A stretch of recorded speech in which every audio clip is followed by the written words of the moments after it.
corner of your box if you put your I've finger got a there? couple of gizmos going, so it's a little confusing. I was gonna say, Sam, are you here? Can you turn Sharon's on and off?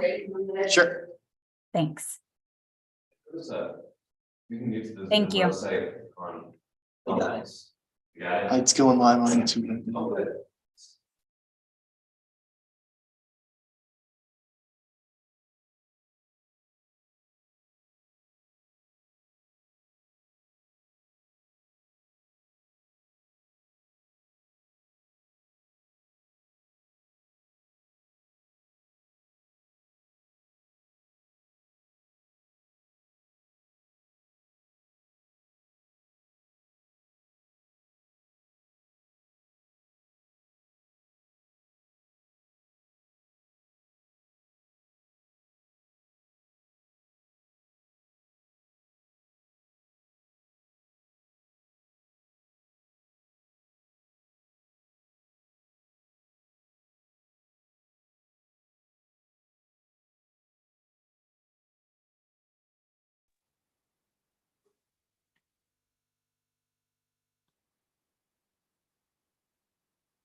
Just let me know when you're ready to get started back up.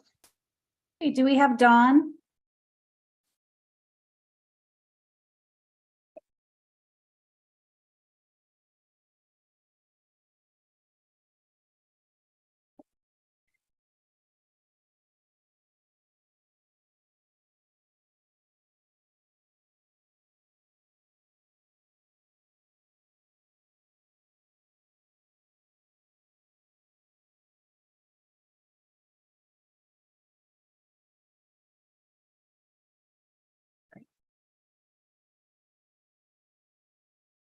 All right, so we have Dawn and I think Karen is back. Sam, do you want to turn Karen's camera on?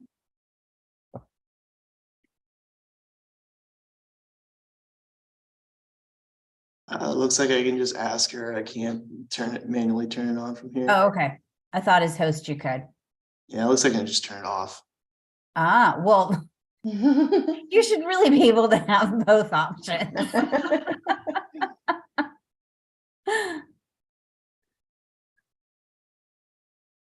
All right, well, I think we have everyone back, so we're good to go.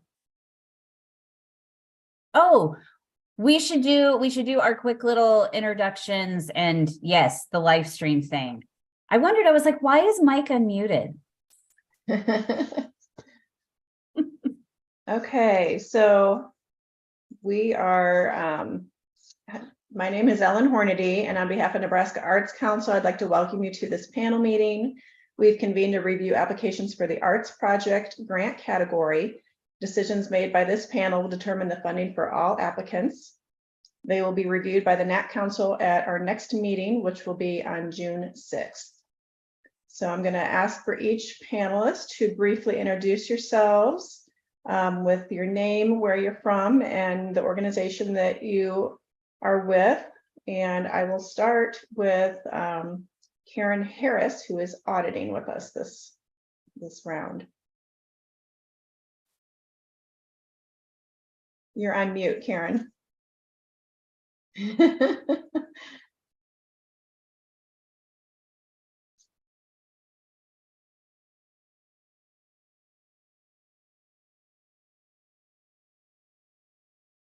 Where'd she go? Did we lose her? Yeah, I think we lost her. Okay, well, I forgot to actually say where I'm from. I'm from Grand Island, Nebraska, and I serve on the Nebraska Arts Council.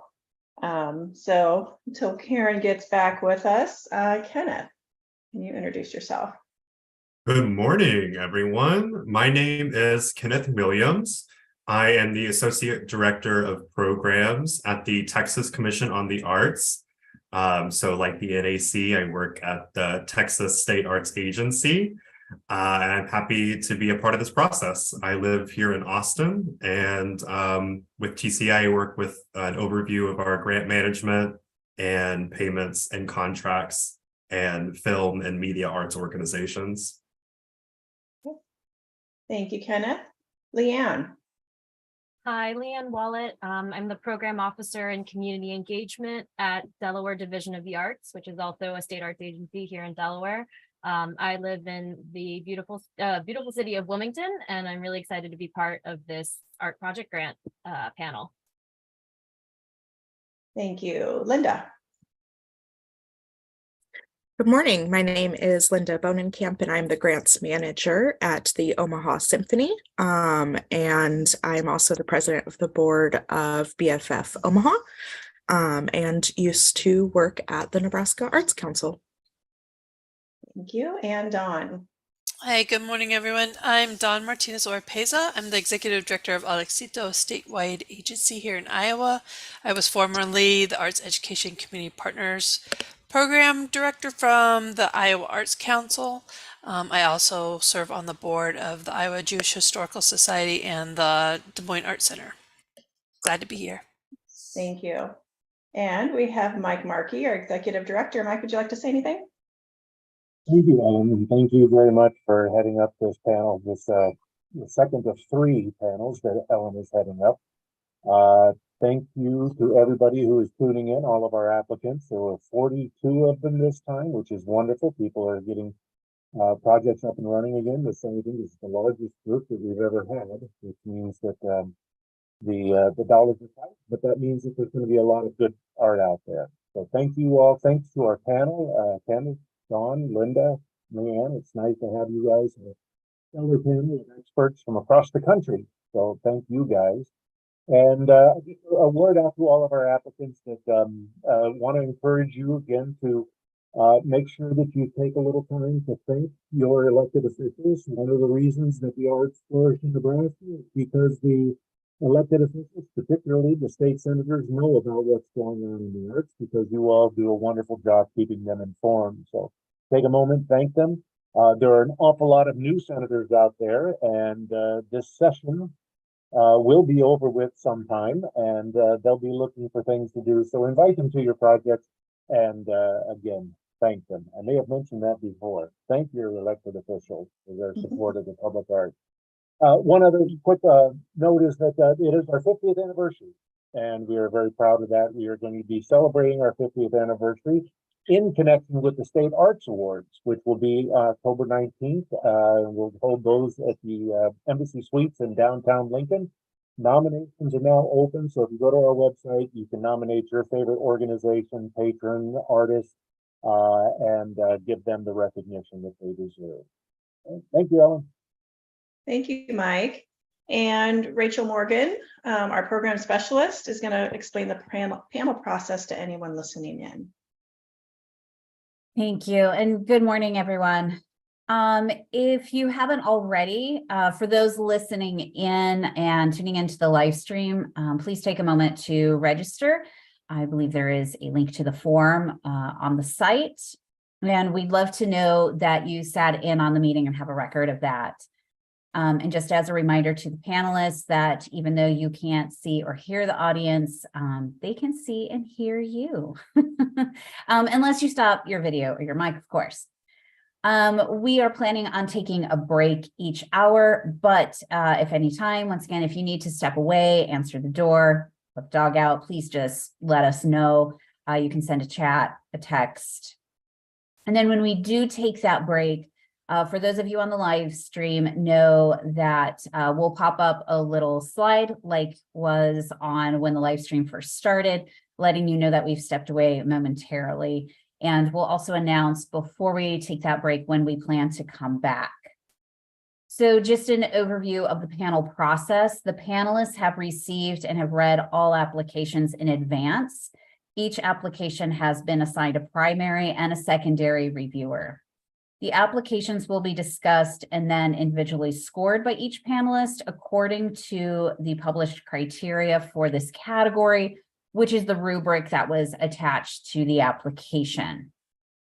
The panelist scores will then be averaged at the end of the reviews, and the application will be ranked according to that average score, highest to lowest. Panelists will then determine which of the applications merit funding based upon those scores. A mathematical formula will later be applied to determine the grant award amounts for approved applications. The award calculations will be based on the average score for each application and the available funds in this category. Therefore, the higher ranking applications will receive a greater percentage of their request. Finally, NAC staff are here to assist with the panel process. We remain neutral so that we don't influence the panel process. As such, we do not engage in the panel discussions except to add clarification about grants or procedures when it's appropriate. And just a final note, the applications are being discussed in alphabetical order. Now, because of some of the technical issues that we had this morning, we have already reviewed Anastasis Theater, the Benson Theater, Brownville Village Theater, Harrow Community Foundation, and the Elkhorn Station Main Street Business Association. When we make the recording available, you will be able to hear those reviews. You just won't experience it on the live stream. So we are starting the live stream now with the Flatwater Shakespeare Company, and then we'll go through the rest of the applications for today. Okay, and I see we got Karen back. So Karen, do you want to introduce yourself briefly to everybody that might be Is tuning my in? microphone on? Yes, it is. There, now you got both screens, Karen. Okay. You're good. I'm from York, Nebraska. I'm an arts patron and on many committees, and that's all. Okay, thank you, Karen. Okay, so we will get started. So the way this will work is Rachel Morgan will provide a brief synopsis of each application, and then I will call upon the panelists one by one for their comments. I'll start with the primary reviewer and then the secondary reviewer, and then the remaining reviewers one at a time. And then I'll ask if anyone has any additional comments to make. And at that time, Karen Harris, who's an auditor this round, is also welcome to make comments. And then I'll ask for everybody to give me a thumbs up when you're ready to move to the next applicant. And we'll move on to the next one. So we will start next with the Flatwater Shakespeare Company. Rachel will give us a synopsis. Great. So this grant will help pay the cast and crew who will be producing the fall production of The Winter's Tale. All performances will be held at the Stables at the Cemetery in Wyuka in Lincoln, Nebraska on August 24th through September 3rd of 2023, which will be on Thursdays through Sundays. They estimate 600 to 800 people will attend. Okay, and Leanne will kick us off on this one. All right. So this application was wonderful. I thought that the artistic quality, it demonstrated well-qualified artistic and administrative staff. But there was a comment within that description, and that Flatwater would address, quote, invite artistic contributors new to Flatwater Shakespeare with special emphasis on areas of diversity inclusion. I didn't see really kind of any mention of that specific diverse and inclusive artist selection other than the Steve biography. So I wanted a little bit more detail on that. I appreciated that this application was a rare Shakespeare showing. It sounds like it talks about many issues within humanity. So that could be an opportunity to find artistic contributors that, you know, overlap with some of those different themes throughout the production. For planning and evaluation,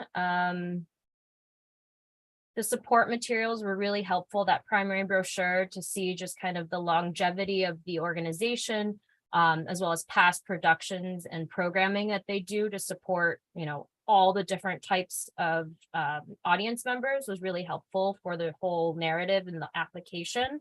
I appreciated the attention to detail in terms of the goals and the evaluation section. They kind of lined up, you know, one by one.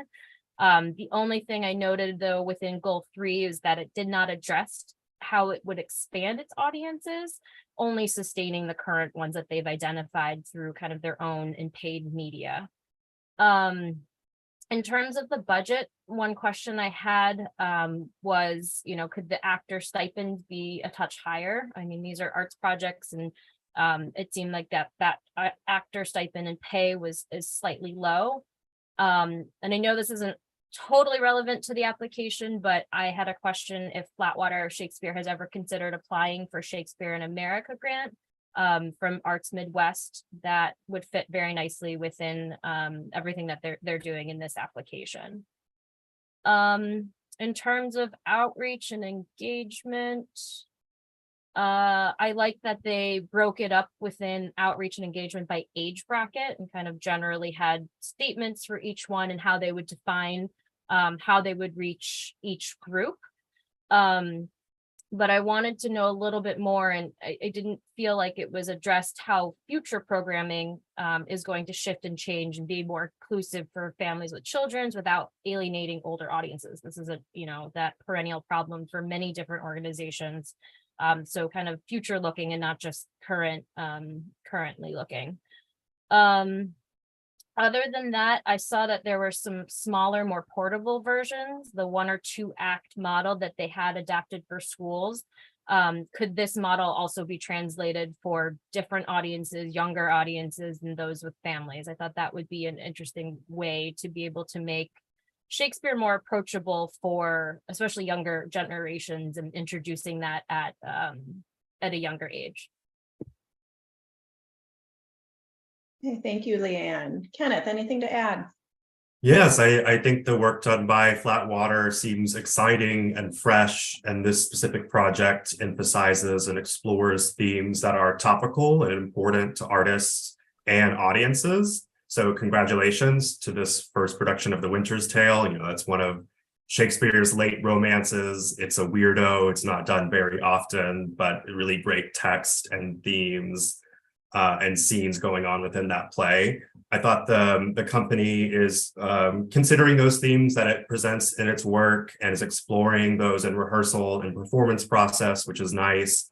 The space they perform in, I think, is really great and lends itself well to Shakespeare and early modern theater in general. Stephen Bueller, and I'm not sure I'm pronouncing his name right, has a great long history with this organization and a familiarity with the community that I'm sure lends itself to this work. And, you know, I'm sure he's had great success in his tenure, so that's wonderful. I thought it was great to read that they prioritize payment to all the cast and crew, but like Leanne, I thought, what can we do to bump up those artist fees as well? I think it's nice to see this organization is thinking about its future and adjusting some of its practices as they described for this post-COVID arts world that we live in. So I would encourage them to keep exploring ways that technology can boost their presence and impact. There was a line in the budget, I think it was the administrative line, that said something like up to $3,506, which I thought was very specific and a bit confusing without some context. So it seems like something was missing there, or perhaps that was a typo.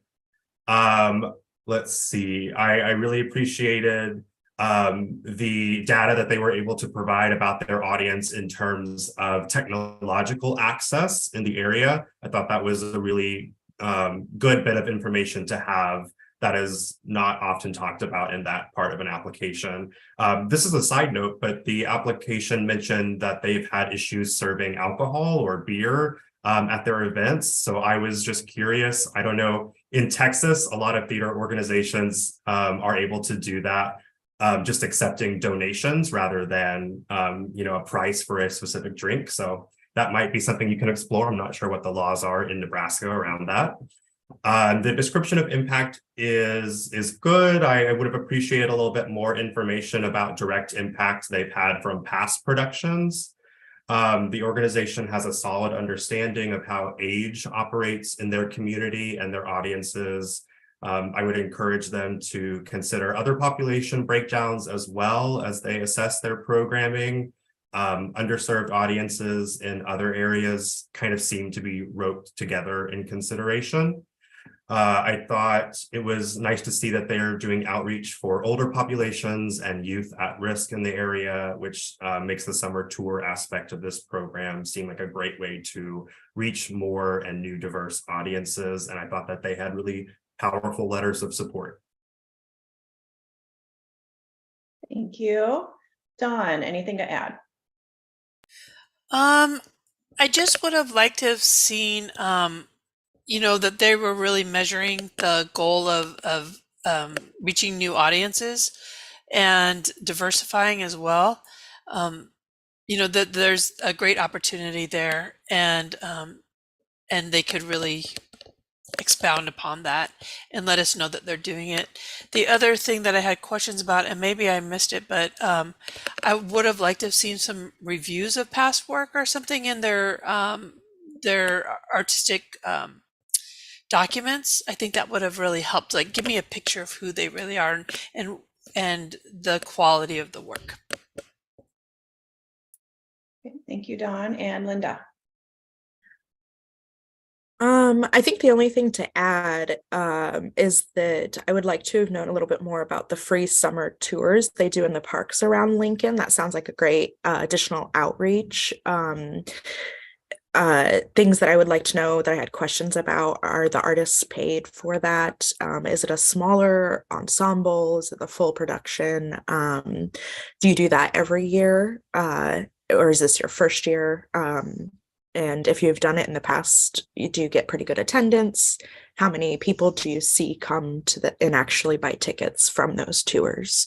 I just thought in general that would be a great opportunity to talk a little bit more about outreach and promotion. Okay, thank you. Any more discussion on this applicant?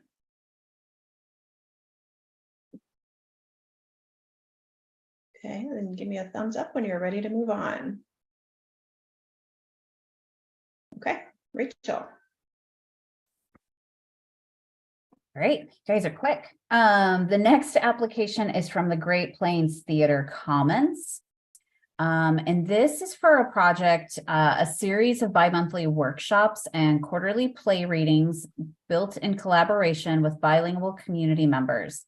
The project creates rewarding arts experiences in both Spanish and English and celebrates the wide array of talent in our city.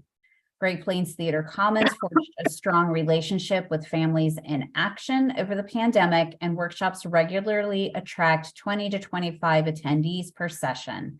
The target demographic is Latino women, ages 25 and older. Okay, thank you. And Linda will start us off. This was another grant that, as I was reading through it, I smiled a lot. I thought that the audience that they were reaching was really well described. The work samples supported how important these workshops are to the attendees, the video samples, and I think the photo, everyone's smiling faces. I couldn't help but be happy about this project. I really appreciated that 70% of the workshops are led in Spanish and that translation is available during those that are not led in Spanish. And this is a quote from the grant that I thought really highlighted the importance of the project, that the majority of the participants are also new Americans, and having professional guest artists who also immigrated to the US provides connection and a sense of representation. And I thought that that was really outlined well throughout this entire grant. I thought, again, really strong work samples, and I loved the video that was attached. The planning and evaluation section, I was kind of curious what methods of evaluation would be used. They mentioned using in-person, or that they're not using in-person surveys anymore. So I'd like to know what made them decide to stop doing in-person surveys, and how are they gathering feedback now? Especially this is a workshop that continually happens, so you'll want to get feedback from your participants, even if it's about like what do they want to learn in the future. I thought the timeline was really thorough, although I would like to have seen evaluation in the timeline. The start and end dates listed in the application are July 2023 to June 2024, but the timeline seems to be 1 year behind. So I think maybe it was just duplicated from last year and they forgot to update the dates, because it says 2022 to 2023. So just double checking your dates and your timeline. I would have appreciated a little bit more itemization in the budget. How many individual donors are there? And what do the operating expenses entail? There was a vague line about operating expenses. In the outreach and engagement section, this was great. I thought that the letters of support were authentic. One was from a partner and one was from an artist. I thought that the demographics they provided of the community they served was very clear, and that they seem to really know their community, and they have a lot of efforts to, again, provide those translation services when needed. I thought their promotions through their partners was really strong when you're working with populations that there's a language barrier like that, working directly through partners that people trust is really important. And that is probably why they see so much success in this program. I appreciated that they use advisors who are bilingual to help promote the program as well. And lastly, I like knowing that it was free for participants, and that the workshops are hosted in South Omaha, providing access to the audiences that they are trying to reach. Okay, thank you. And Dawn, anything to add? Yes, I think excellent artists. They did a great job with that and organization. It's good that they're bringing different media from high quality artists to audiences. Great bio from the administrator and great experience. The train the trainer model is very impressive, and it's clear that the organization is creating new audiences and artists with that work. They have a really good mission statement. The plan and programs are well thought out and reaching new audiences. It's extremely commendable to believe that everyone is an artist, accessible, engaging with input from the community. I really love that. And I love that they aim to be a catalyst for dialogue in the community, regardless of language. That's really important. And actively investing, welcoming new community members. The goals are good, and really good things to be aiming for. And this is like, I think with a lot of other grants, like unless you're really measuring it, this is going to help you with other grant writing. You really need to measure it. Otherwise, how do you know the true impact of what you're doing? And that is aligning with your mission. If you say you're doing these things, show us through the data and the evaluations. Otherwise, how else are you going to get better and strengthen your organization and go for bigger grants, really? I wanted to know what the community connector in the budget was. Who are they? What I didn't understand that reference. I also would have liked a little bit more information about Families in Action. It was a big part of the project. And who are they? How do they do outreach? But the accessibility was good. Another thing that they need to be aware of is one of the letters of recommendation was written for the NEA and addressed to the NEA. Just be cautious that you're submitting Nebraska, everything's relevant to this grant. Just basic grant one-on-one stuff, right? So just make sure that you're doing that. But otherwise, pretty amazing. Okay, thank you. Kenneth, anything to add? Sure, just a few points, but I do agree with what Linda and Dawn have said so far. I think this was an outstanding project application and will provide high quality and important art to the community and the engaging artists in a way that's filling a need for the community. They seem to have cultivated a really strong network of programming and leadership, which really makes what they do even more special. I agree the work samples were really strong, and I was really intrigued by the shadow puppetry and projection work that we got to see. Great bios were provided. I agree with what John was saying about planning and evaluation.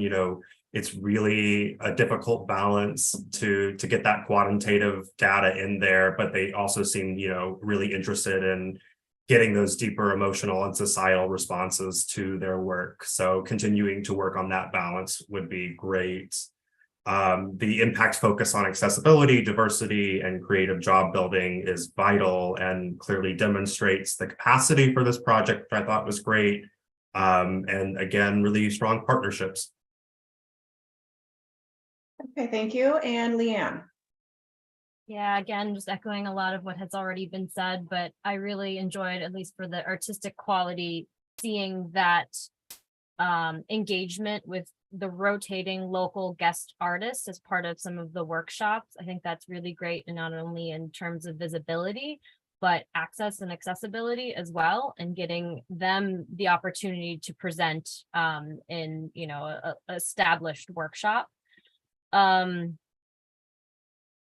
planning and evaluation, specifically the budget, I forget if Dawn had said this earlier, it would have been nice to see a little bit more varied financial support from non-participating individuals, from sponsors, funders, et cetera. It's hard to tell just based on the application what other support there is, since there are so many partners, but having that other additional either in-kind or financial support.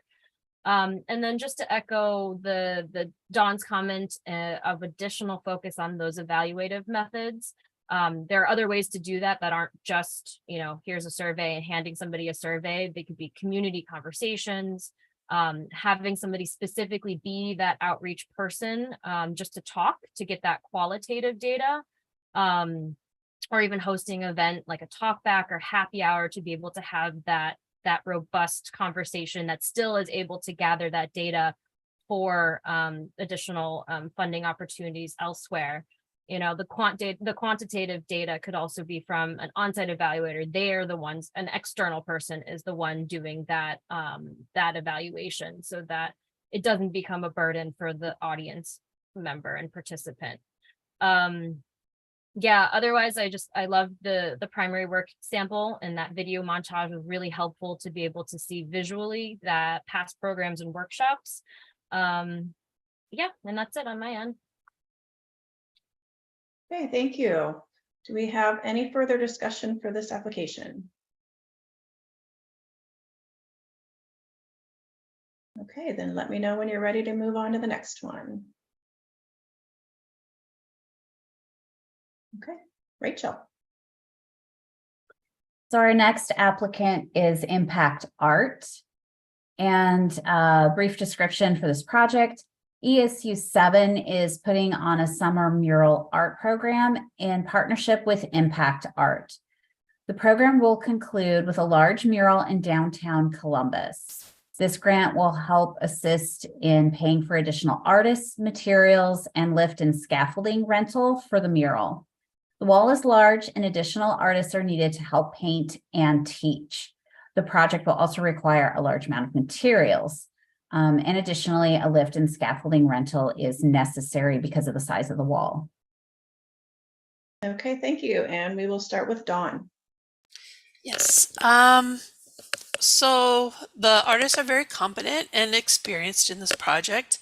But I really would have liked to see more details on Angelica Estrada and Catherine Iris.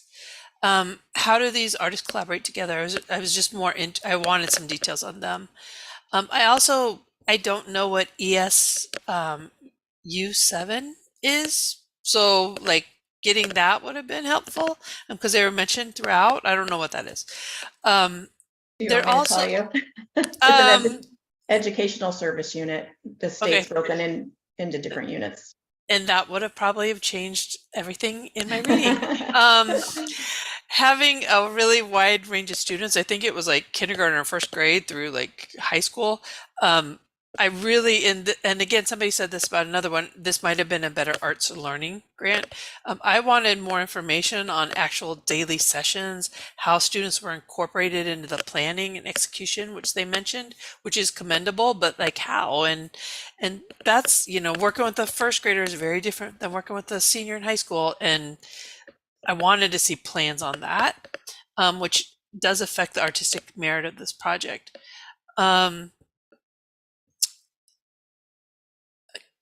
Use artistic merit to really talk about the artist and quality of the arts learning. It's especially important since Josh doesn't have an arts education background, who will be working with the students. And again, I think in planning and evaluation, and I also talk about that again, is that, I wanted to see some day-to-day processing. It's really wonderful that they're getting students throughout the year, time with artists, but learning more about what the arts elements the students are learning would have been helpful. That needs to be part of the goals and the evaluation process as well.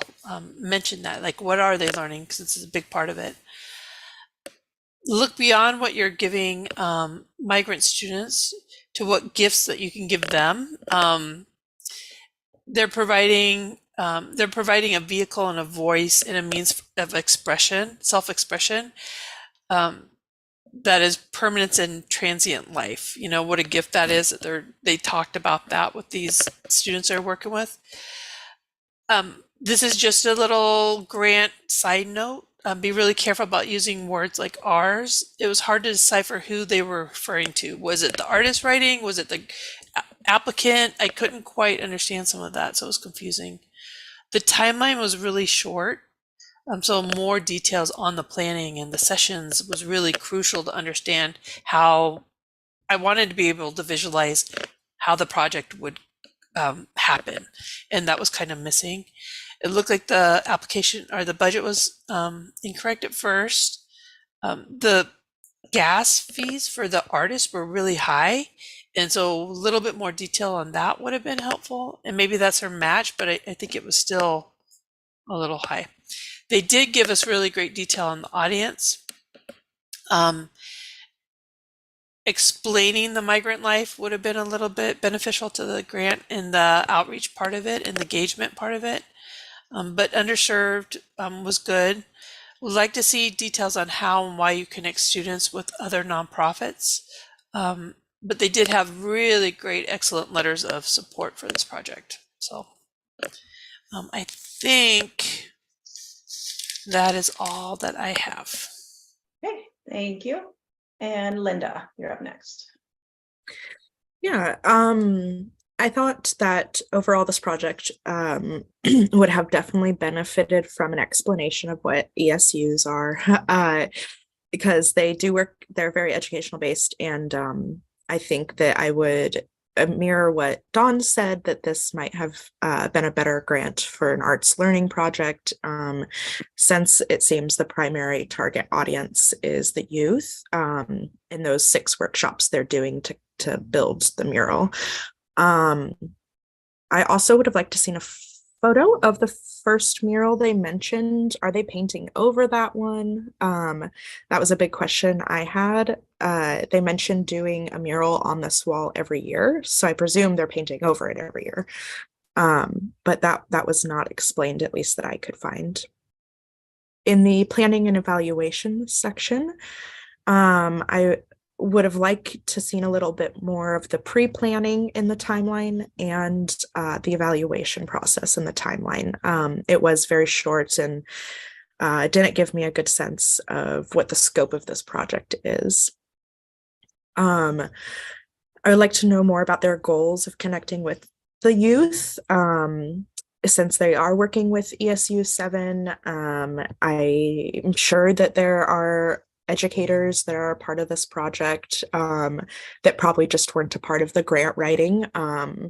But I think it would have been good for whoever put this grant together to kind of meet with ESU 7 and outline a little bit more of what those educational goals might be. I think that would have really made this a much stronger project. I kind of wondered, since they mentioned working with immigrant students, are there further goals around cultural awareness for the community and or incorporating the students' culture into the mural? That I think would have also made this a little stronger case as to why it's important for the community. Outreach and engagement section, I really appreciate the addition of bilingual artists on the Impact Arts roster. I thought that they understand that they're reaching an underserved population and they need to be able to adequately communicate with them. I was kind of curious about the partnership a little bit more between ESU 7 and Impact Arts, and are there plans to grow this relationship over the years? They briefly mentioned doing this mural every year, and so I think it would be a good opportunity in the partnership section to explain that future partnership plans. Thank you. Kenneth, anything to add? Not too much to add from me. I am in agreement with my fellow reviewers on this application. I think that's a project is a nice way to engage their target audience with this public piece of art. Like Linda had questions about, do they paint over the same one every year? How did they capture the moment from the mural they're doing right now and have just finished? Is there a way to keep those in a photograph form in some sort of gallery or library? I'm not sure. The project goals were fine. I share the same concerns as my fellow reviewers. I would encourage them to continue to work out ways to expand their evaluation techniques. And I thought the addition of bilingual artists and their programming is wonderful and direct response to their community's needs, and that they had really strong letters of support. Okay, thank you. And Leanne, anything to add? Yeah, just kind of general comments overall, in addition to everybody else that has already mentioned that the narrative, the budget, and some of the comments and goals within this project really spoke to needing wraparound services, especially because this is a very vulnerable population that they're serving. So one thought I had was, they did mention connecting students with, quote, local youth serving organizations. A little bit more about that and how they would approach that would be helpful. Because they mentioned homelessness and food insecurity and some other things as well. In terms of kind of the outreach and engagement throughout all of this, it's a well-qualified community and very, a great history of success with youth. But for future years, would it be feasible or possible to include and expand to serve the students' families during the learning and creative process and not just at the presentation? Projects like this impact more than just the participant themselves. So having that, again, kind of wraparound services for the whole family if they're experiencing these traumas especially would be helpful. And that's it. Okay, I just you. wanted to add something, Ellen, sorry, and this might have been covered, but I was just going to say if I would suggest or encourage them to work with NAC staff before submitting their application on a draft review or just to talk more about their application in general. Perfect, thank you. Any other comments for this application? I do want to say, it didn't really deal with scoring, but like if you're going to invest in a mural, like give it to them for a lifetime, right? Like don't paint, like maybe they can find a different building every year or something, but what a gift to the community, what a gift to the students that they can drive by it every year and remember what they've done as they grow up and their families can look at. So I think that would be a really great thing if there could be lots of different murals. Okay, thank you. Any further comments? Okay, give me a thumbs up when you're ready to move to the next one. All right, thank you. Rachel. Our next application is from the Little Red Hen Theater, and this grant will help fund a portion of the 2023 season, which is called We've Got Magic to Do. They plan on reaching an estimated 1,500 people in Northeast Nebraska. And this application includes productions of the Tony Award-winning musical Pippin, A Christmas Carol, an interactive evening with dueling pianos, and a portion of the Main Street Wakefield Market series that is presented in partnership with their Economic Development Office, Wakefield Progressive. Okay, thank you. And we start off with Kenneth. Yeah, so there's a lot going on in this application. And I think what I would say at the top is not necessarily maybe a note, but just a question to this applicant is it more beneficial to your organization to apply for a project grant that is so inclusive of a partial season, or is it going to be more beneficial to carve out something within this season and focus a project proposal on that? So I would just pose that question to them. Maybe they can work with NAC staff on future applications. I will say, although there's a lot going on in this proposal, I thought the narratives provide a good detail of the vision for each production with its goals and tie-ins to the season overall.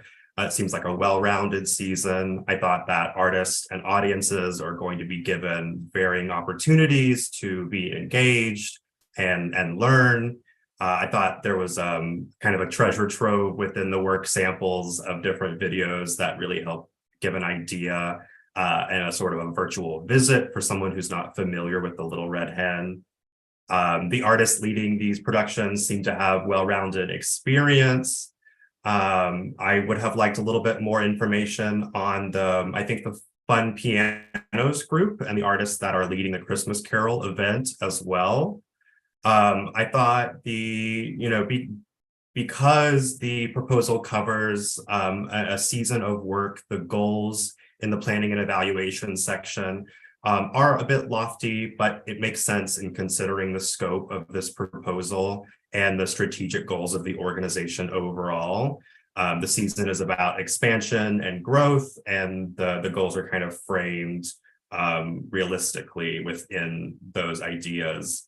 Going back to what I said earlier, it might be easier to create short-term goals if you are carving out a section of the season rather than a whole season, which makes a lot of the goals seem more long-term, which is fine. I thought the planning document did not provide great detail that the application form asks for. And it looks like it might have been created for a different purpose. So I just had questions about that. The marketing expenses from the budget seemed appropriate considering their goals. But I was concerned that I don't think I saw any actor payments within that budget. So that raised a bit of a question for me. I hope that this organization does pay its actors or is working to do that as part of their work. I appreciated the honesty and later in the application that this organization recognizes that they need to do more work to make their programming more reflective of the community. I know that's challenging work, but the arts are a great place for that change to be enacted. So I would encourage them to keep that focus in their mission and to look at changes that can be made to show Little Red Hen as a leader in their own community. So having underrepresented voices at the table is really essential, but make sure that those voices are there for the entire process and helping create the table to begin with. I thought the rural community in this area is being served by the programming as demonstrated in their application and bringing arts education and experiences to an audience that may have limited access is great. They mentioned that they have marketing materials in Spanish, which is really good to hear, but that led me to have questions about other accessibility tools they have for audiences that are actually in their space in the moment. I think the partnership with Wakefield Progressive seems really wonderful and like a great way to make more connections with community members and individual artists. But I felt like I wanted more information about that program because the application was so broad. And I thought that the letters of support spoke strongly to the work of the organization, but I would encourage them to make sure to get fresh letters for each deadline that they apply for. Thank you. And Leanne is up next. Yeah, so this application was a little bit difficult to read, and I had to reread it a couple of times because of that multi-pronged project approach. That covers theater, it covers music, and then the outdoor market. I had to go back to the mission statement to know that the dueling piano and Wakefield Market is connected to the theater's mission. So it just wasn't clear within kind of the narrative portion of that, of why those are so crucial for community building. I did appreciate though that they are looking in terms of working towards a higher production value, and the more technical Pippin production was one of those outcomes from, I'm guessing, previous seasons and working towards a more technical play. But I would like to know a little bit more in particular why like the selection process for it, and then kind of the long-term goals of the Little Red Hen Theater, and why specifically Christmas and the Christmas production and then Pippin. For planning and evaluation, just echoing again what Kenneth had said, the planning timeline, yeah, it was just not a mismatch, or was a mismatch to the application. It wasn't submitted in the correct format with, the responsibilities and staff included. And for me, reading that timeline, it's helpful to annotate or highlight specifically the grant award period, because it kind of preceded and was also past the grant award period. So having that specifically highlighted. And then again, I didn't quite see connection between the goals and increased engagement for those Hispanic and Latino populations. The general goal kind of really only accounts for the broad sense of like overall ticket sales, and doesn't really dig deeper into demographics to better understand, but also see how they can better serve those communities, especially because it's such a high percentage. Yeah, the community engagement in the underserved question doesn't necessarily have concrete outcomes. So how can the theater take that into account using either qualitative data, and then within outreach and engagement, with more than 37% of households that speak Spanish, it's great that they provide translations for the awareness of the productions, but it doesn't address the selection and the mismatch in terms of who you're serving currently versus who you would hope to serve, and how they've described that within the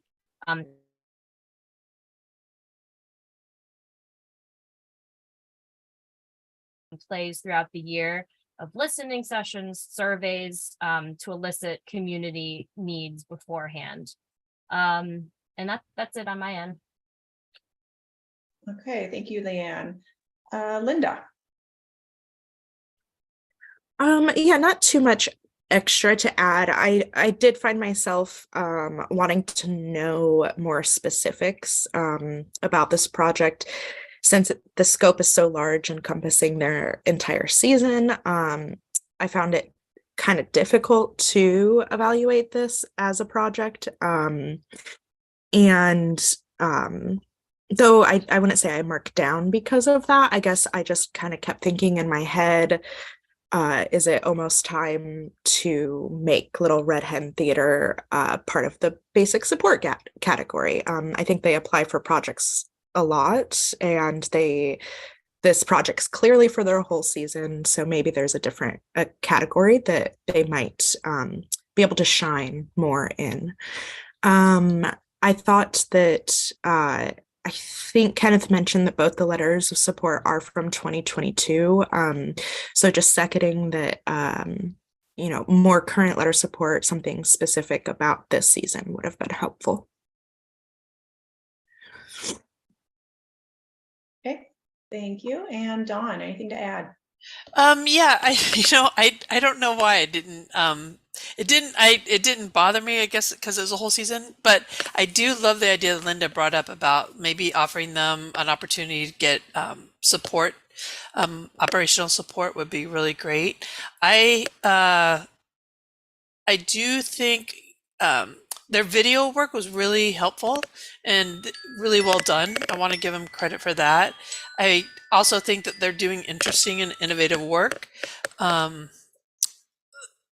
I would have liked more information on those dueling piano people, like why it was most of the budget, right? Again, I do think they have accessible evaluation and measures. Could they go deeper? Can they really talk to us about how they're changing their community or their audiences? I think they could go another step further, because I think they're doing a good job. I think they also know their community really well. I think that their outreach, and maybe I kind of went back to try to skim through it again. I think it seems authentic and genuine. I like that they're marketing to the Spanish community, but I also do think, how are you incorporating the Spanish speakers, and not just them, but Omaha reservations right there too. Like, how are you bringing in other audiences and into productions? I love that they invest in good promotion and the goal to go outside of their community, and that they measure it. Ticket costs are really low. again, which really serves the community. And I don't know if this is the only one I've seen, but I love that you could see the national or the Nebraska Arts Council logo on their brochures, and gifts for volunteers. I think those things were really nice touches to the application.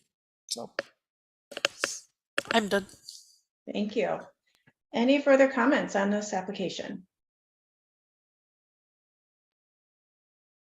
Okay, if not, let me know when you're ready.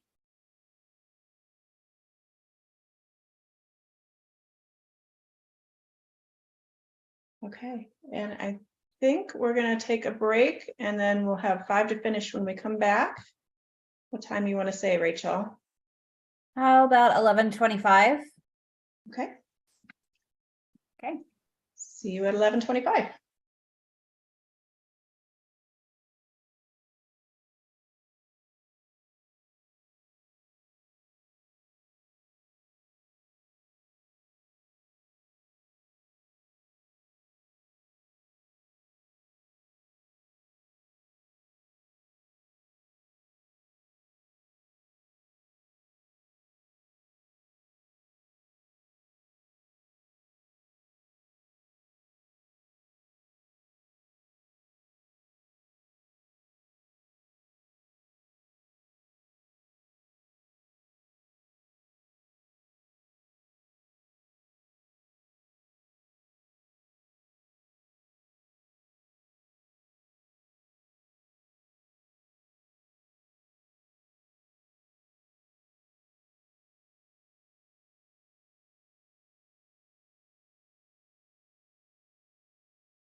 Great. Do we have Karen and Stephanie? And I'm sorry, Stephanie, I did not check with you when we came back from the last break. No, that's okay. I'm here. Okay, thank you. All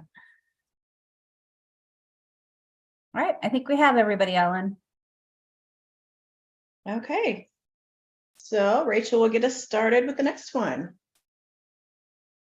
Our next application is from Morton Meadows Neighborhood Association. The requested funds will be used to cover the costs of a mural that will celebrate the Morton Meadows neighborhood. A festive mural completion event, signage, brochures, and inclusion on mural bus tours and mural websites will enhance the impact of the project. They will celebrate the past, share who we are, and put out the vision of who they want to shape their future together through beautiful images and teamwork. All right, and we will start with Linda. Thank you. Yeah, I think this is the first of 3 grants that we're reviewing today that is hiring Midsummer Mural. So it sounds like they're going to have a really busy summer. And living in Omaha myself, I am excited to see the completed projects. I know Midsummer Mural does a lot of great work in our city. That being said, I think that this particular grant in the Morton Meadows neighborhood, it wasn't really clear to me why the specific location was chosen.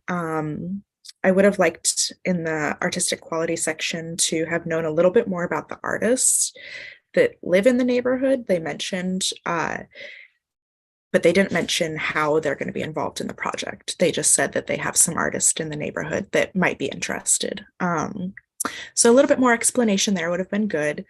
And related to that, I think they shared Richard Harrison's bio as both an artist and then also as the administrator for Midsummer Mural. And they only mentioned a couple other artists' name in the narrative. So I think there was a missed opportunity there to provide more artist bios of who's actually going to be doing the mural. Particularly, I think they said there was 3 lead artists. So I would like to know more about those lead artists. In the planning and evaluation section, I thought there was effective planning that considered the community input.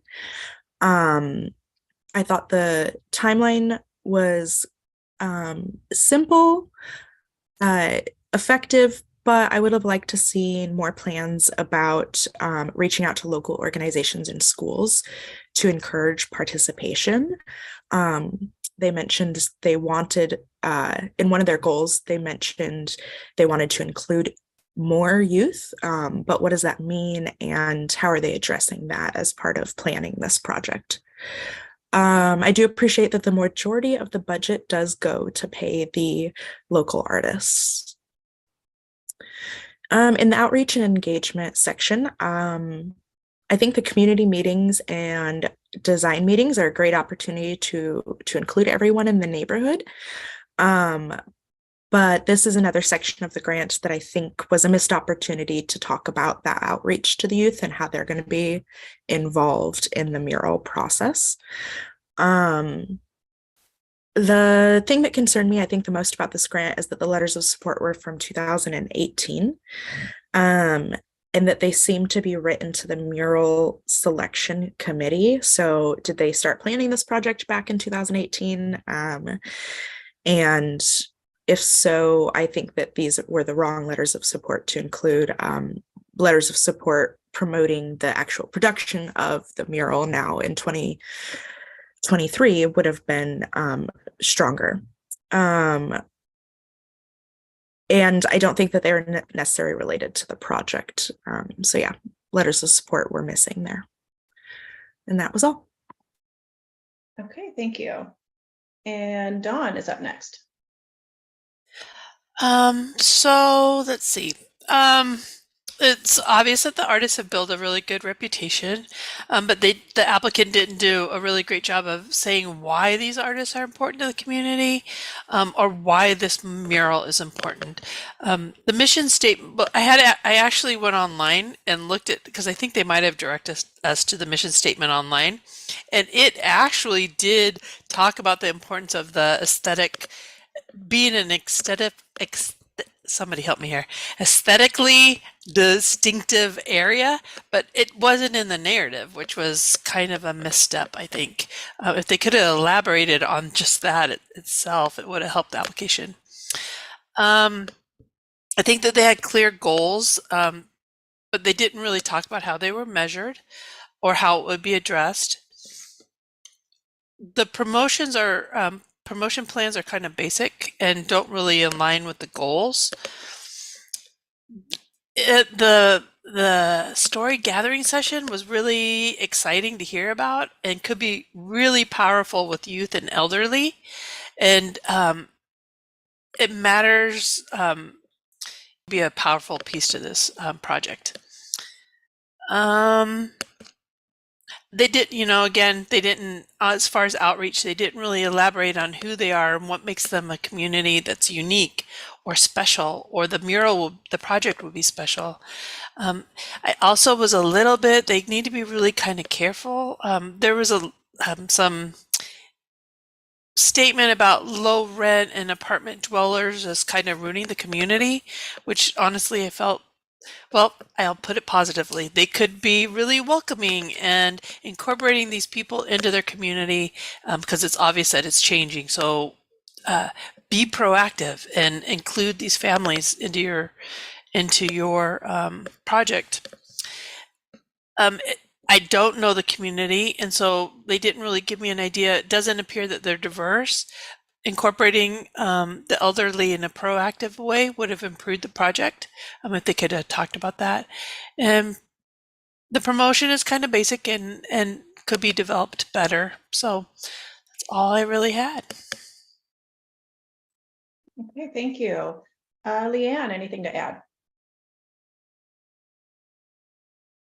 I think in planning and evaluation, my biggest thing was that while the budget seems realistic and detailed, I wanted to see a little bit more community participation and support, especially is their one goal within the application was to bring together, quote, local neighborhood associations, businesses, social organizations, church leaders, and residents.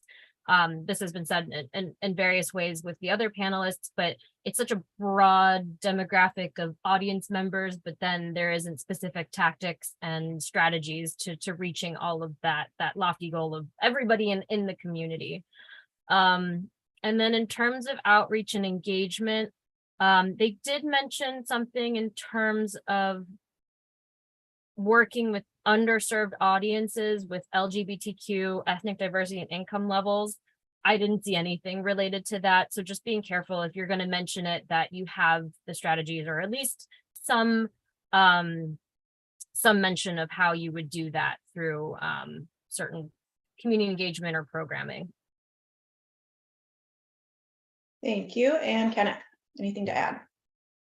Yeah, I would just say outside of the silo of this application, I struggled with these applications. So I think a lot of my comments are repetitive at times. But for this specific proposal, the concept seemed clear, but the application as a whole seemed to lack a significant amount of details. And I didn't really get a sense of the story of this organization, the neighborhood, or what the greater impact is going to be here. So the project goals casted a wide net without much detail. The evaluation seemed a little limited, and the planning process, like others noted, doesn't provide much detail either. So it was difficult to understand this community and how realistic it is for the quote unquote community, whoever that is, to be involved in this process and what that looks like for them. And there also, like Dawn pointed out, there was some interesting language later on in the application that seemed to be harkening to some kind of unspoken divide. There was even something that called it issues in the application between newer and older residents, but there wasn't really an explanation of what was going on there. I live in Austin. I can certainly understand the challenges of urbanization and all of the conversations that those ideas and concepts bring up, but it felt like a lot of that was missing from this application.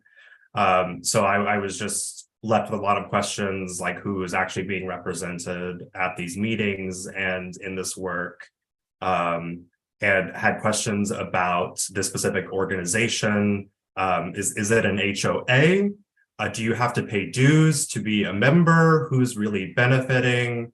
But the work, like others said, the work of the artist is really laudable and impressive from the work samples. Okay, thank you. Is there any further discussion on this application? If not, give me a thumbs up when you're ready to move to the next one. Okay, Rachel. The next application is from the Ollie Webb Center, and this grant will help pay the artists and other costs involved with the Ollie Webb Center's Theater Partnership Project, scheduled for October 13th through the 15th at the Scottish Rite in Omaha. They anticipate serving approximately 75 staff, contract, and participant artists through this project and 750 audience members. Okay, and Leanne will start us off. So I have to say that this was a really great application to read, and having that box in the application that says the use of NAC funds. This specific applicant mentioned that they will provide the highest quality theater arts training for participants. And that was clear, I think, throughout the entire application, and especially within the letters of support, as well as the video and photo collage that they added for the letters of support. So I just want to commend them on really not only saying that in the narrative, but also showing that visually. It is in the artistic quality. It was thoroughly outlined the current staff and the participant actors and collaborators that that it is quality and is high quality, and that administration has extreme and deep experience working with adults with disabilities. But it wasn't at all outlined with the artistic staff that they've already identified, which was like the choreographer and the theater person, as well as other participants. That was not clear that they had currently or had previously worked with adults with disabilities. For planning and evaluation, the process timeline had just a few typos, so just making sure to, double check that and do your spelling and grammar before submitting that. It didn't quite follow the recommended structure, which I think is really helpful for outlining something with such a long, start and end date, with providing both the task and the staff responsibility. That's just great kind of in general for planning something so intensive as a program like this. I know Rachel had mentioned this before, like being able to see in the budget the full gamut of what this project's expenses are.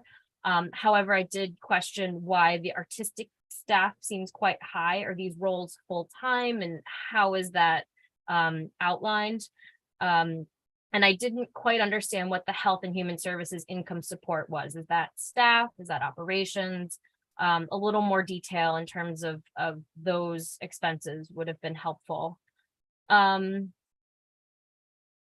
As for the goal and goal 3, I mentioned it would be nice to invite caregivers and other community members that do not have disabilities to be part of this creative and artistic process, and not just at the end performance. Being able to, read those wonderful support materials about the impact that it have is great. Like somebody coming home and being able to describe that, but why not bring them in as part of the full artistic process as well? Other than that, for outreach and engagement, I think I wanted a little bit more detail in terms of the wider demographic of the community. They were very specific in their listing. Just wanting to see kind of the question is asked, just the demographics from the city and region and the changes in the past few years, just obviously not knowing the community itself. They had a very long and outstanding list of community partnerships. Can some of those longstanding partnerships translate more into either sustained in-kind support or donations? And then this is just something that I thought would be interesting, but in terms of engagement, I see kind of an additional need for those school workshops that they mentioned in assemblies as a way to increase the visibility of people with disabilities within the school settings and at a younger age. So if there's a possibility, not only during the creative process, but these specific workshop schools to pair students with and without disabilities as SEAM partners would really, help increase access, but also visibility for those with disabilities. Okay, thank you. Kenneth, anything to add?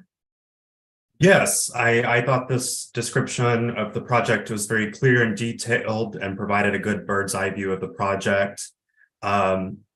Just a piece of advice on grantsmanship, just to be sure to follow the direction of the application. The form says not to include things like Google Doc links, and I think that is what we got as one of the work samples. So just to be careful about those kind of things. But the work samples themselves were nice and provided a good view of the space. I always love seeing the beautiful backdrops that are in Scottish Rite theaters across the US. Those are really some beautiful and unique pieces of set. So it's nice to see that audiences get to experience those pieces of history when they're in the space. I thought the inclusion of community quotes throughout the application was good. It obviously shows strong support, but I would have liked the organization to balance a little bit more of those with speaking to their own understanding of their artistic merit and importance to the community. The information that they did provide about artistic merit didn't quite give me, as an evaluator who is not familiar with them, a lot of information, but I think relied a bit on reputation. Certainly not a bad thing, but is not as helpful for someone who's not from the area. I think in terms of planning and evaluation, they have a strong administrative leadership team, and I appreciated the level of detail in their goals section, highlighting specific and general goals that tie back directly to their mission.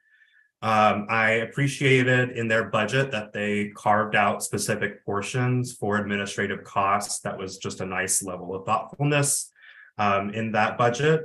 It's a large budget, fairly well annotated, but I would have liked a little bit more information about the marketing line to better understand those efforts. They seem to have really healthy support outside of NAC, so congratulations on that financial strength. The project has good objectives and artistic impact. There's another nice anecdote from a participant in the outreach and engagement section. I thought that, the entirety of the project is to serve those individuals living with disabilities. So obviously that is how they're reaching those underserved audiences. But I thought that narrative response was a little bit short. And I think if you have the space in the application without being repetitive, it would be good to elaborate as you can. I think the community partners that they mentioned are really outstanding and show the importance of their work. And they have really great letters of support.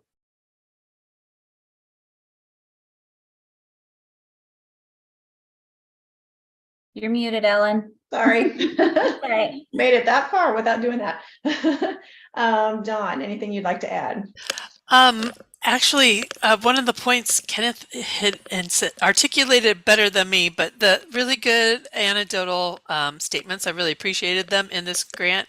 But they also, it's a model program, so it'd be really beneficial to really give us some of the results yourself. Like, what are you measuring? Because you have really good goals.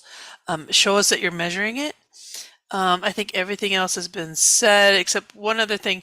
They didn't provide, somebody did mention they didn't provide the demographic information, but it seemed in their lineup and in what they're doing, they're very aware and conscious of serving the underserved populations.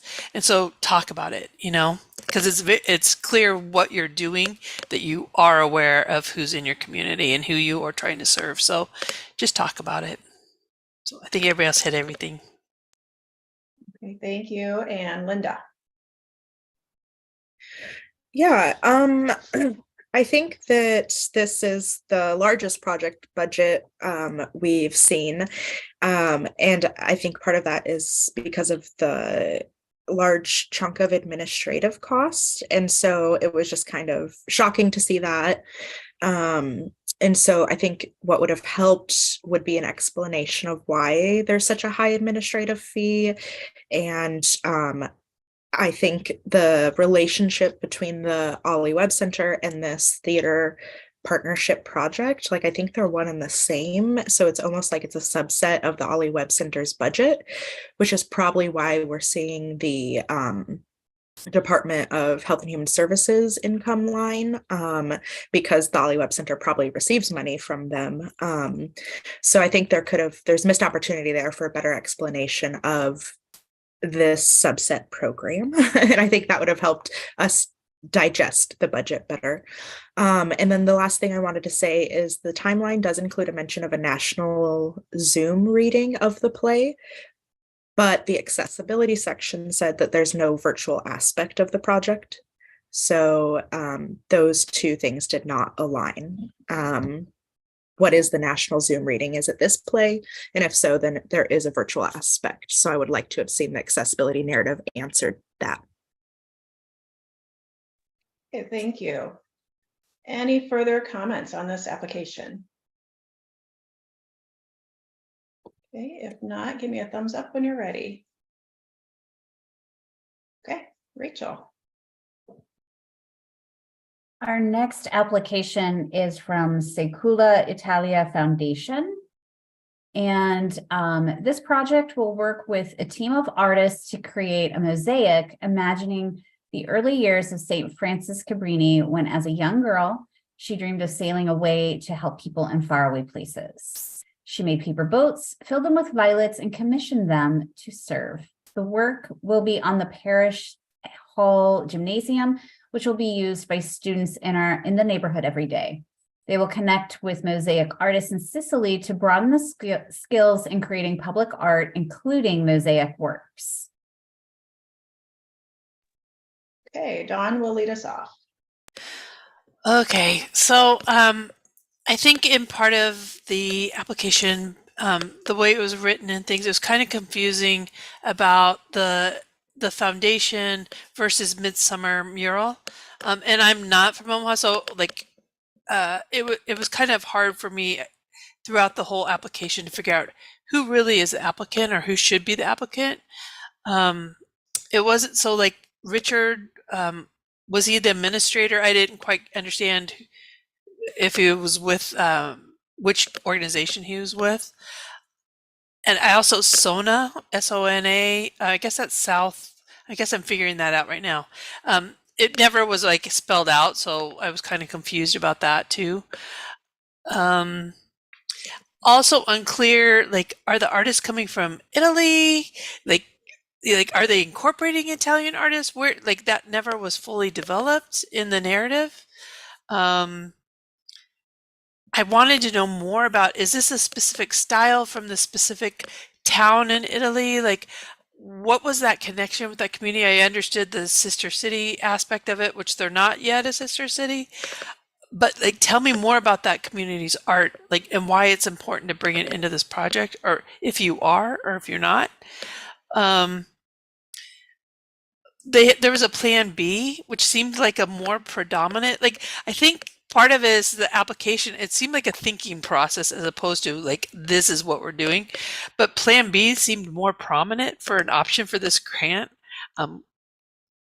It was Sherry Warner was identified as the main artist, and like, write narrative to support her, and what is her connection to Italy, and also kind of confused of where in the church it would be. Is it inside? Is it outside? Is it accessible to more than just the people who go to that church? Like, was even kind of questioning if it was eligible. I mean, I know it isn't part of service or anything, but it seemed the reach wasn't really great.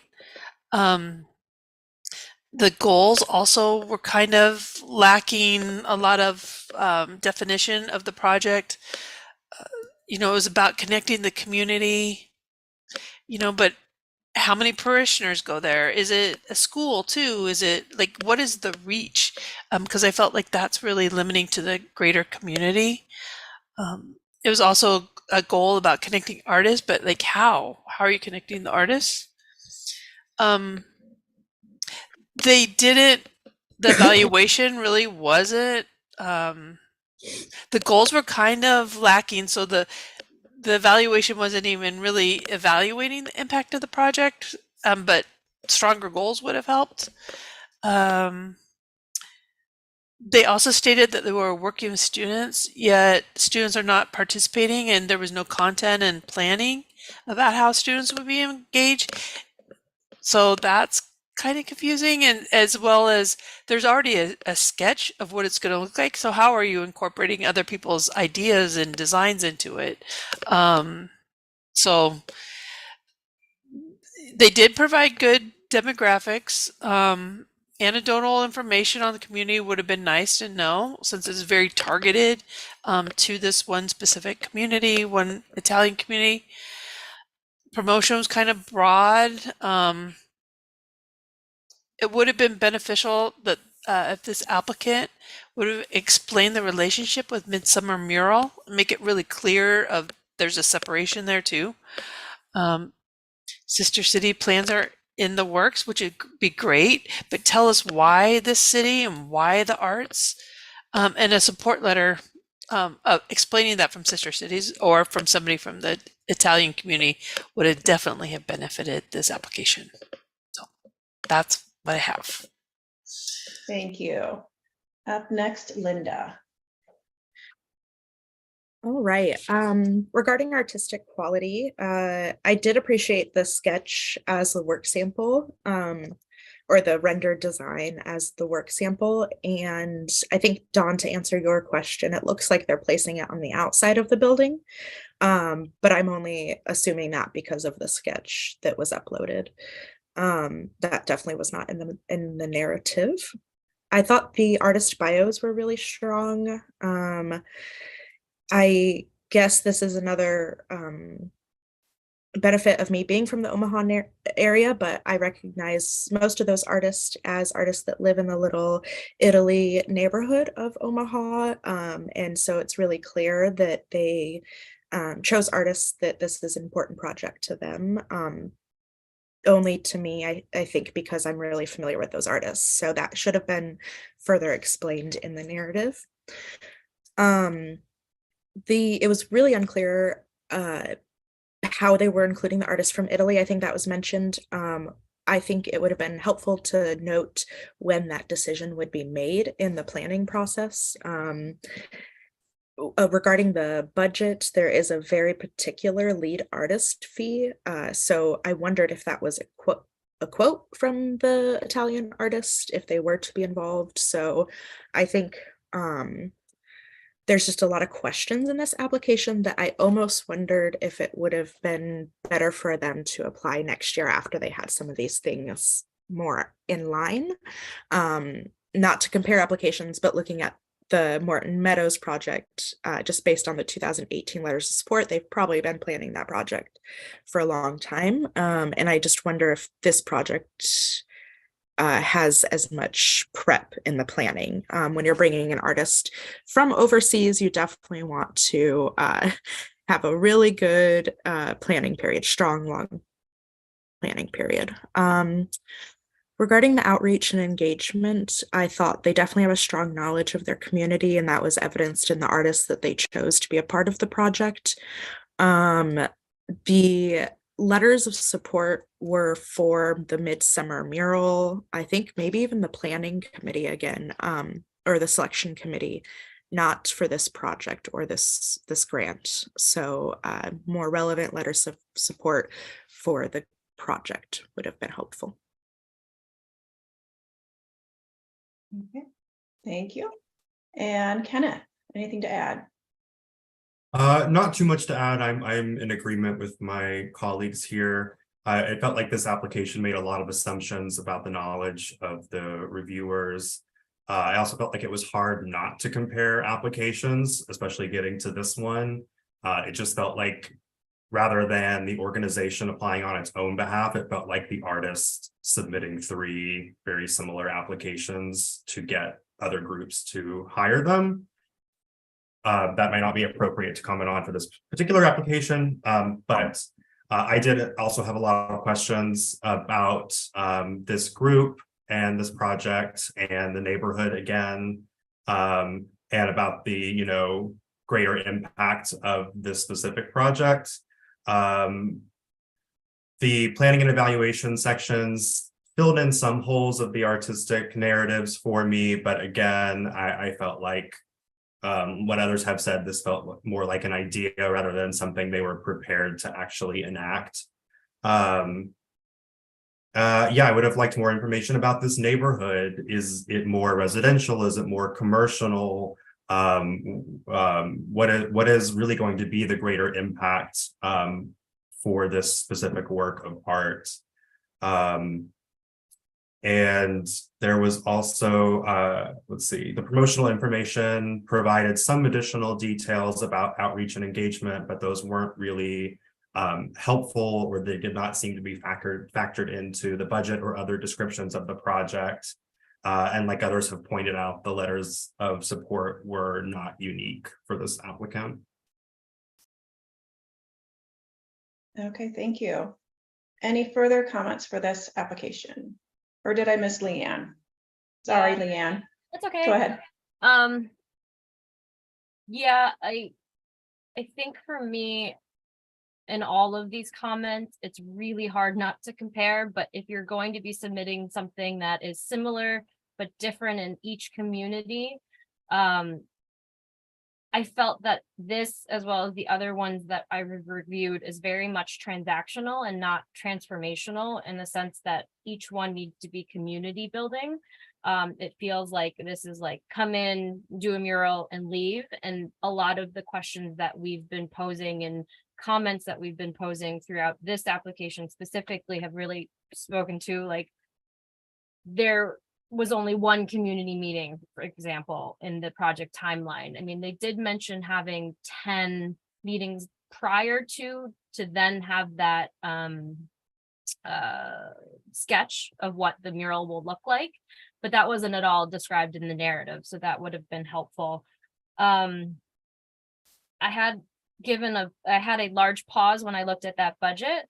I was very confused at who was the lead artist and if that's a percentage or what. It was a little different from the other ones, but this one was a very high percentage, and it felt that the administrative was taking more of that rather than the actual lead artist and the mosaic artist. And then again, I think since the mosaic is already designed, that's fine. Like, it sounded like there was community development and engagement around what that design would look like. But how can this single meeting or additional meetings in this specific project grant facilitate better community cohesion and understanding of the historical significance and why St. Francis Cabrini and why Omaha? So that's it. Okay, thank you. Any further comments from anyone on this applicant? I also just want to say, I think the preliminary sketch doesn't really tell the story of the saint, and I think that's really important that it's pretty, but can you give the audience more to go and figure out more, like so I just wanted to say that. Okay, thank you. Anyone else? Okay, you can give me a thumbs up when you're ready. And Linda said that she got her scores in, but she needed to step away. Okay. Then do we want to wait for her to get back then before we move on to the next one? Oh, she's back. Okay, thank you. All right, Rachel, go ahead. All right, our next applicant is the South Omaha Neighborhood Alliance. And this project is to work with a team of artists to paint a mural on the facade of a historic building at 4911 South 24th Street in Omaha of a colorful image of, oh, I'm not going to be able to say that right. So rather than butcher, I'm not, which is a symbolic creature mixing two animals common to the Aztec people in style of a mosaic, matching the planters, sidewalk designs, and nearby mural of 24th Street. Okay, thank you. And we start with Leanne this time. So I had to laugh at this one because I had just watched Coco, so it was very relevant for me in scoring this as a primary reviewer, but it's Alebrije. And I will say that, you know, reading this and being primary, reading it for the first time, artist qualifications were very impressive, and the letters of recommendations really showed the commitment to both inclusion, artistic quality, and diversity. For the planning and evaluation, it really spoke very well and identified the goal of connecting the history of the Mexican communities and specifically the Aztec heritage, and this, the Alebrije, as a symbol of that community, as well as the high school mascot. That was a nice connection, as well as the symbolism of the history of the livestock exchange and meat packing. So not only does that mural and speak to that, I was excited to see, that within the support materials. I did not feel like there were plans to include how they would reach the full community as part of the design process, since it was already kind of determined. The time frame listed in the schedule from both the project announcement at the end of June to the community meetings in July was very short. So just that time frame and turnaround seemed really, really quick. And then again, the artist pay appears really low, assuming that it's 300 to 400 hours of work. There is a thread through many of the other applications for the same artist of it's a lot of hours for work for a very short period of time. So just being mindful of that and paying artists for what they're worth. In terms of outreach and engagement, I wasn't clear on how the project will engage youth and young adults, and the extremely high percentage of under 30 somethings. They explicitly said that within their demographic and reach, and especially because it is the mascot of that city. There are well-defined promotional tactics, but the bilingual translations for everything else, will that be needed to strengthen community outreach and understanding of the project, given that this is a Mexican manifestation of the Alebrije? And then just another thought for additional locations to host meetings. While public libraries are fantastic community spaces, they sometimes can come off as uncomfortable and unapproachable for certain community members. So maybe spreading out or having different locations for having these community outreach meetings would be necessary, and not just sticking it into one location. Okay, thank you. Dawn, anything to add? Yes, so I think that there was good bios for the artists. I would have liked to seen individual work from each of them, and more information on why Sona, which now I know what that means. What their hope was for the mural. I would kind of question the design of the Alebrije. Actually, the preliminary drawing didn't actually capture the spirit of Alebrije, and I do also question it's a Zapotec art form, traditional art form, and not an Aztec art form. So it brought me into a lot of questions. I think it's important, interesting that they're creating a piece of art that matches. Well, actually, I'm going to take that back.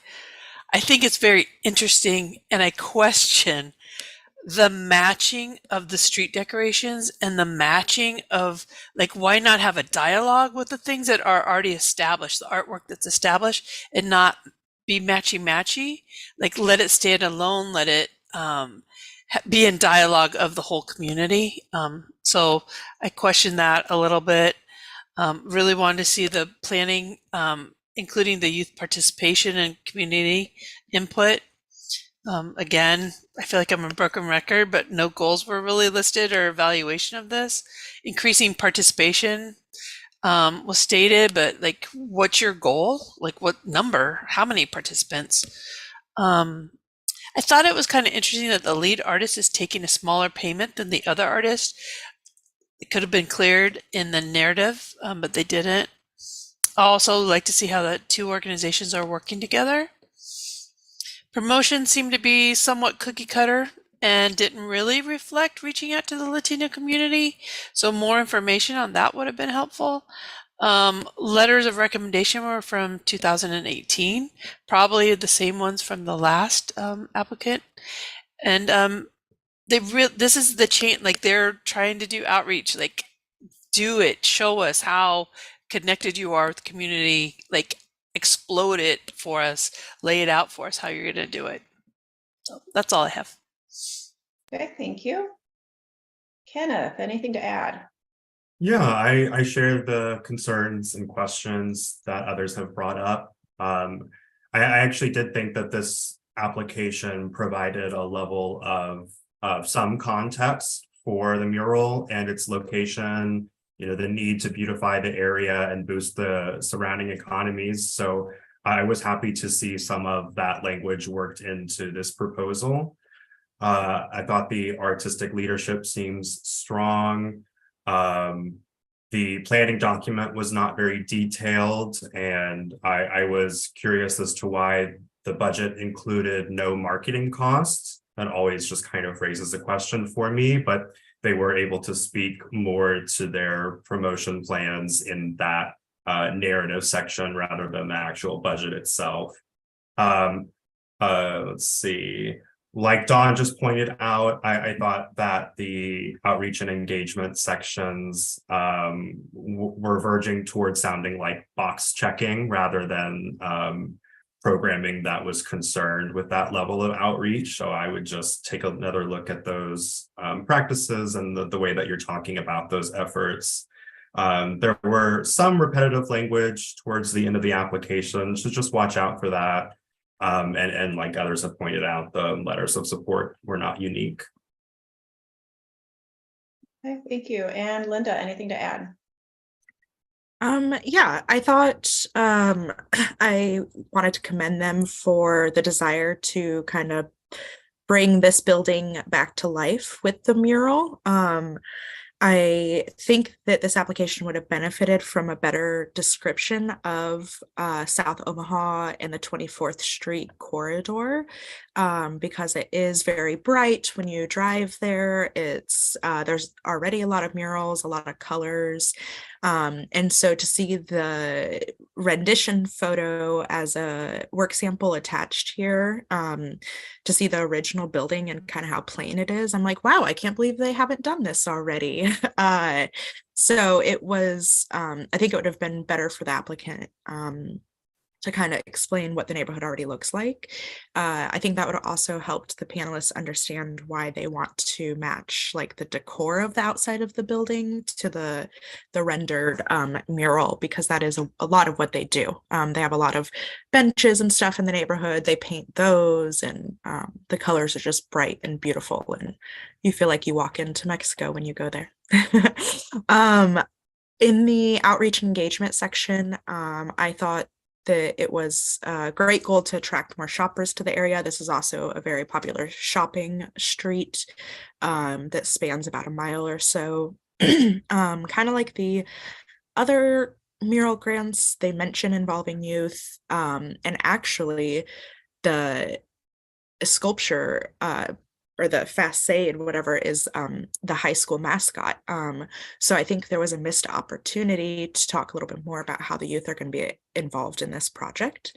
And just to reiterate, the letters of support need to be more project specific. Okay, thank you. Any further comments from anyone on this application? Okay, let me know when you're ready to move on to our final application.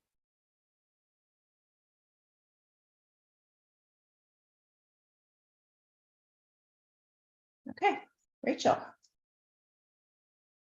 So our last application today is from Tada Productions. And this grant will help pay the artists directing, designing, and performing in Forbidden Broadway, which will be held at the Tada Theater in Lincoln, August 10th through the 27th. They estimate nearly 500 Nebraskans and visitors will attend.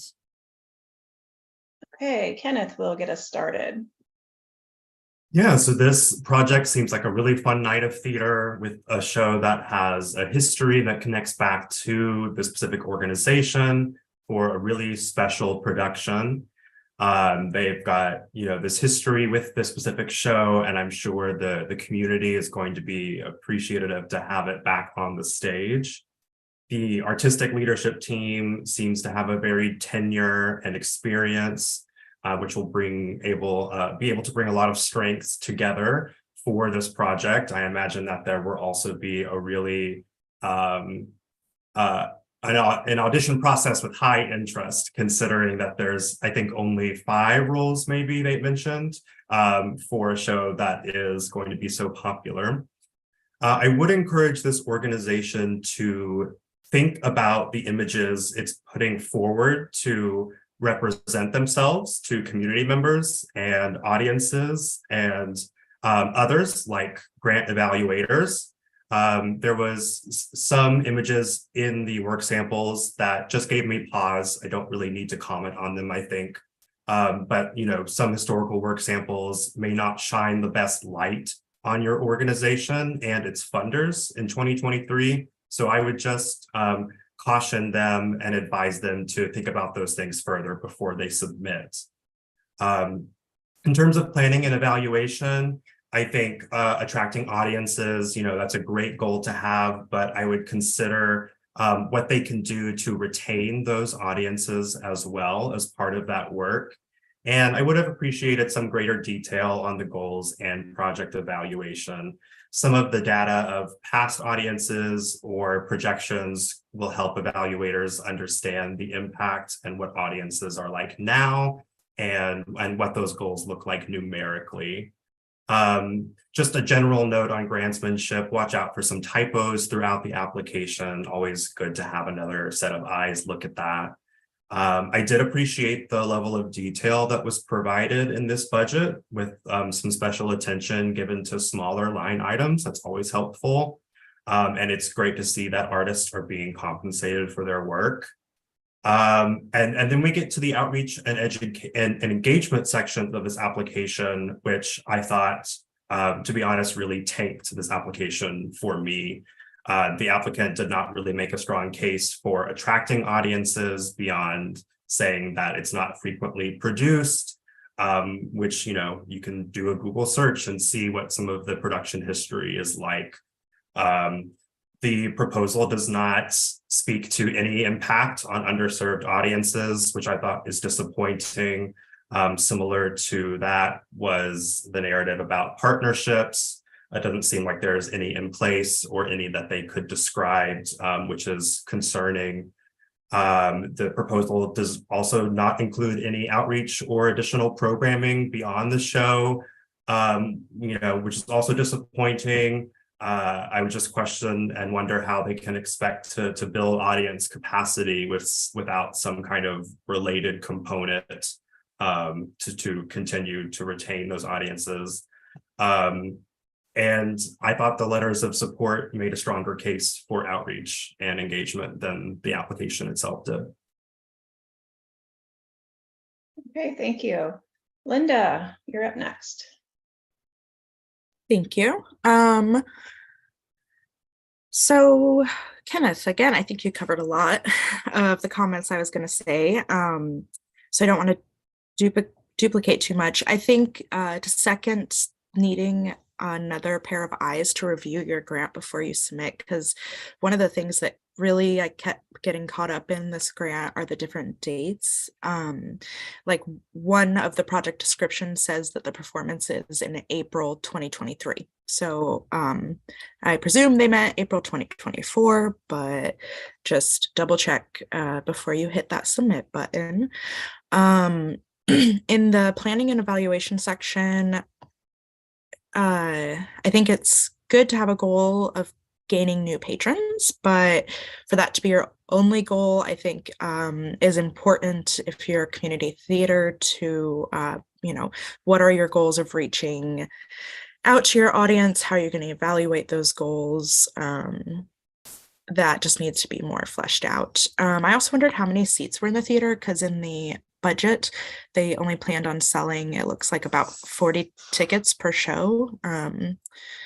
So I think a description of how large the theater is would have been helpful. And more description of how this might impact your community, I think could have made it a stronger application. It definitely sounds like a fun theater evening. I loved the photo work samples.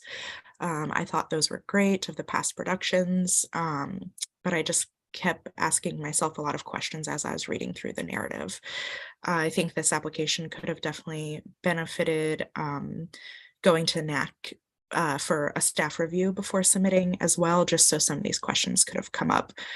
I thought the budget was modest. I appreciate the small ask. That, they included their sponsorship and how many tickets they thought they were gonna sell.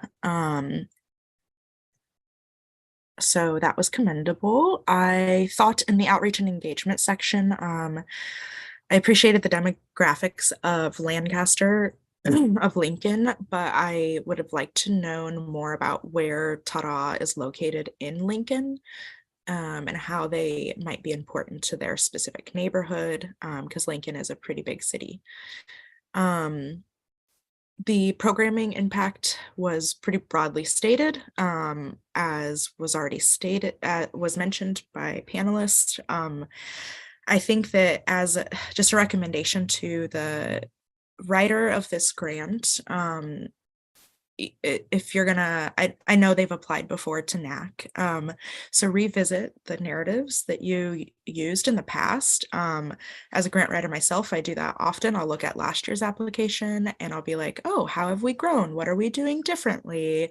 And it's a really good place to start. A lot of times you can already have your basis of your audience description, basis of what your general outreach efforts are. Not to tell you to copy and paste, but sometimes, it is helpful to know that your panelists that are reading your grants are different every time and they don't know your community. So some of that basic information, I think could really benefit this organization in their grant writing going forward. Yeah, that was it. Thank you. Okay, Dawn, anything to add? Just two things. I do want to say they did have good letters of support. And the other thing is I was really grateful when Kenneth did talk about some of the imagery caused pause, especially in 2023. Maybe review some of your work samples with somebody on staff. You just need to be really cautious of DEI and representation in your work. So that's it. Everything else was covered. Okay, thank you. And Leanna, anything to add? Not in particular, no. Okay. Any further comments for this final application?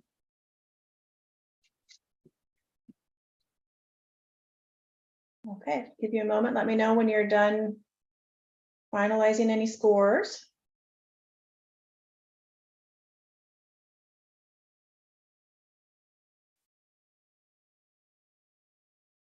Okay, so now that all applications have been discussed and scored, we're going to take a 5-minute break.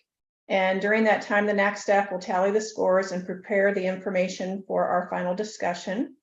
When the panelists reconvene, we'll review the procedures and make final determinations. The final portion of the meeting is closed to the public, so we will end the live stream now. But before we do, I'll remind all applicants that you will be notified in June about the funding decisions for this grant category. So to all of those watching today, thank you for joining us and goodbye.